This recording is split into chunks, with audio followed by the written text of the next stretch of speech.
The conditional signal. Part 1. The quiet complex.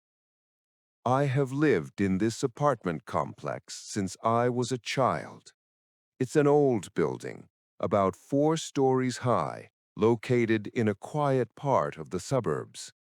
I love this place, even though most of the neighbors are elderly people who keep to themselves. They were always quiet, but the building itself felt full of history, full of life. It was my home. I grew up here with my best friend, Vic. We were inseparable. We spent our childhood exploring the dusty old hallways and telling each other ghost stories. We were typical teenagers. We loved horror movies and stayed up late and believed we were completely safe inside these walls. Life was simple then. Then, about 15 years ago, something terrible happened. Vic died. It was a car accident, sudden and senseless. That was the first time I felt that the building was not safe anymore. After Vic died, I didn't feel like watching horror movies. I stopped talking about ghosts. The whole group broke up. Life became quiet again. Maybe too quiet. I stayed here with my mom. She loved the apartment. My life was calm for many years, but I always felt that Vic's death left a big, silent hole in the building.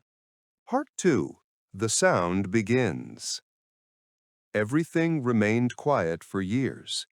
The neighbors were quiet, the elevators were quiet, and the complex was quiet. Until one night.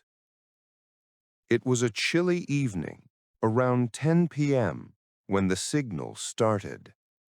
It wasn't a sudden noise, but a slow, rhythmic tapping.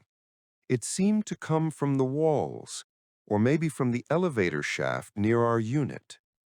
Tap, tap, tap. It repeated itself every 5 seconds, exactly. It was not loud, but it was incredibly persistent. I looked at my mom.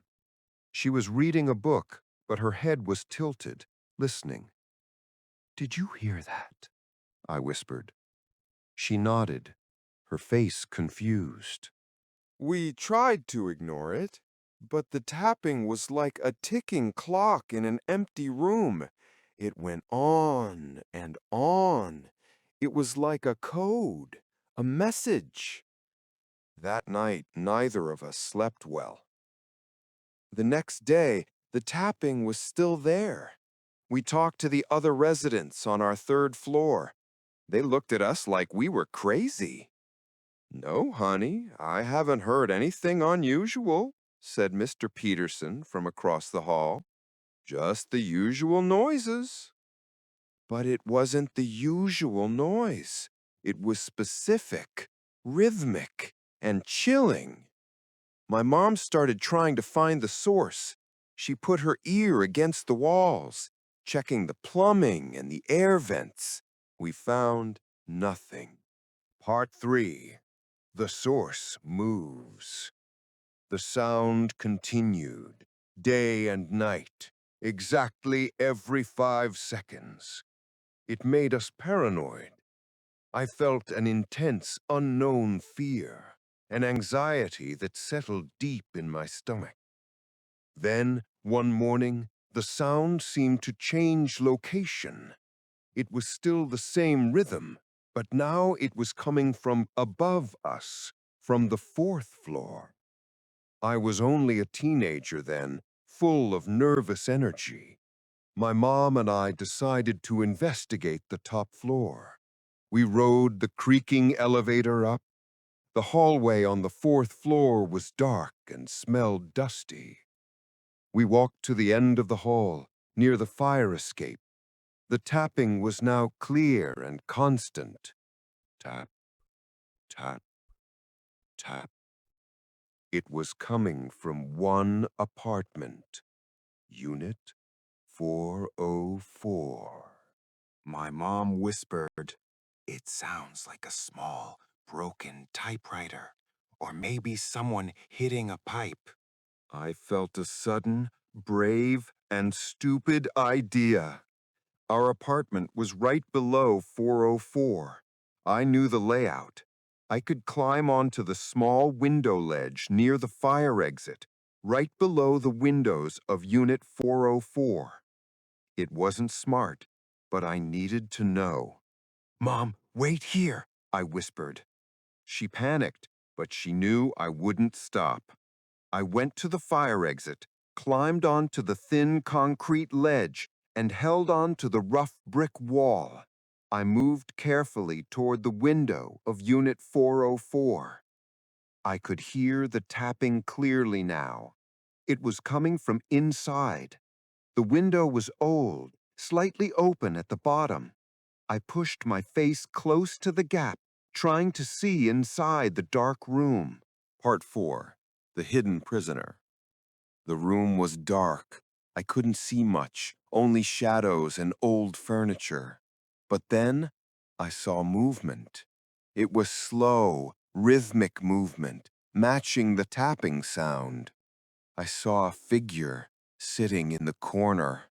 I quickly climbed down, my hands shaking. My mom was waiting, terrified. "It's coming from inside. Let's go to the door," I told her. We walked back down the hallway, our hearts pounding. I raised my hand and pressed the doorbell of Unit 404. It rang loudly in the quiet hall. After a long minute, the door creaked open. An old woman, Mrs. Johnson, stood there. She was tiny, with thin gray hair, wearing a loose dress. She looked tired but calm. "Yes?" she asked in a gentle voice. "We live on the third floor. We keep hearing a rhythmic sound like tapping from your apartment," my mom said, trying to sound polite. Mrs. Johnson smiled vaguely. "Oh, dear, I don't hear a thing. It's just the old pipes, I'm sure." But I didn't believe her.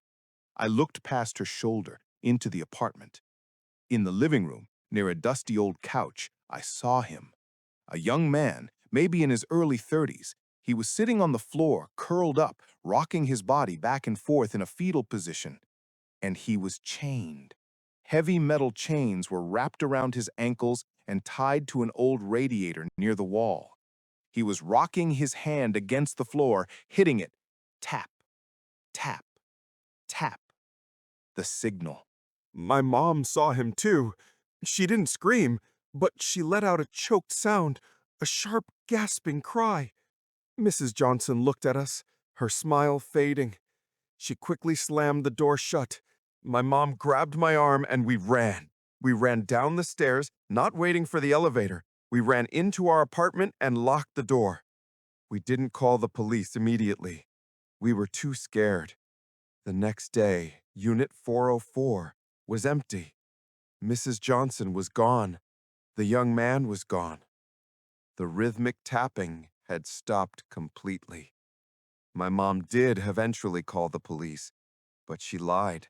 She only told them about the strange repetitive noise, not about the man in chains. She was too terrified of getting involved, too scared of what she had seen. I learned the truth later. The young man was Mrs. Johnson's adult son. He had severe mental illness, and she kept him locked up in secret. The tapping was his desperate conditional signal, his only way to communicate with the outside world. The police never investigated seriously because there was no crime scene, just an old woman who moved out. Part 6. The Legacy. I still live in this complex.